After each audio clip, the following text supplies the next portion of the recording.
have been blessed to be a part of Christian Challenge at Chico, something that this church actually had a hand in. When I moved down to Chico, I wasn't really that interested in joining a group like Challenge. I was nervous enough about moving out, and as a very introverted and socially awkward person, I was very reluctant to even attempt to meet new people on my own. Even still, Pastor Brandon gave my number to a woman named Brittany, who Paul mentioned, and she began texting me the month before I moved down. At first, I was thinking, who the heck is this person, and why in the world does she want to buy me coffee so badly?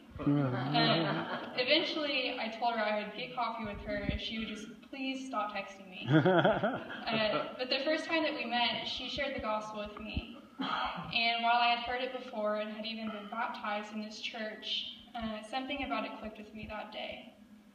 All my life, I have dealt with some form of depression or low self-esteem. I was bullied in school, and I just felt very lost up until that day that I met with her. I re-accepted Christ into my life that day and have since found a peace that I have never known before. God gave me a community in Chico, one that supports me and loves me. While I do sometimes still have days where I feel depressed or inadequate, I'm not controlled by those feelings. While I am still a little socially awkward, I find that I actually do look forward to meeting new people and getting the opportunity to love them. Since then, I have had the honor to be one of Challenge's student leaders and learn how to share the gospel with my peers the way that Brittany shared it with me, and teaching them what I have learned from being discipled by my leaders. This summer, I got the opportunity to do something through Challenge I never would have imagined myself doing.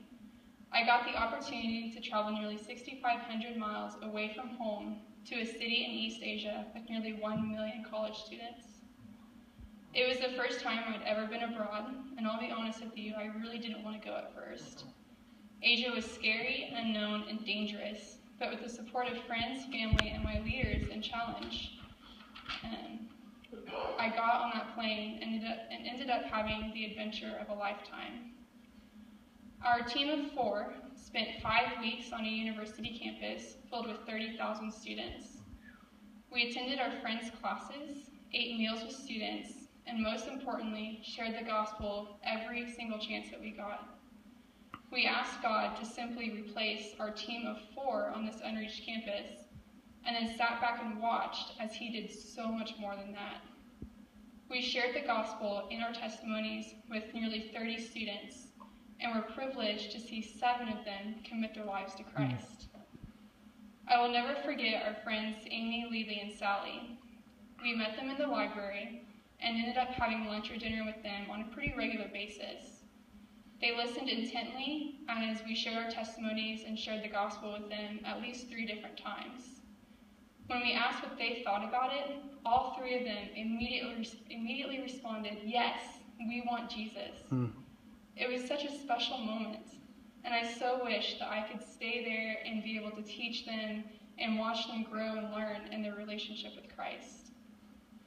God has been working in East Asia, performing miracles, planting churches, and spreading the gospel through long and short-term missionaries, both foreign and domestic. In Matthew 9:37-38, Jesus tells His disciples, "The harvest is plentiful, but the workers are few. Ask the Lord, therefore, to send out workers into His harvest field." I have seen for myself how plentiful the harvest is in East Asia.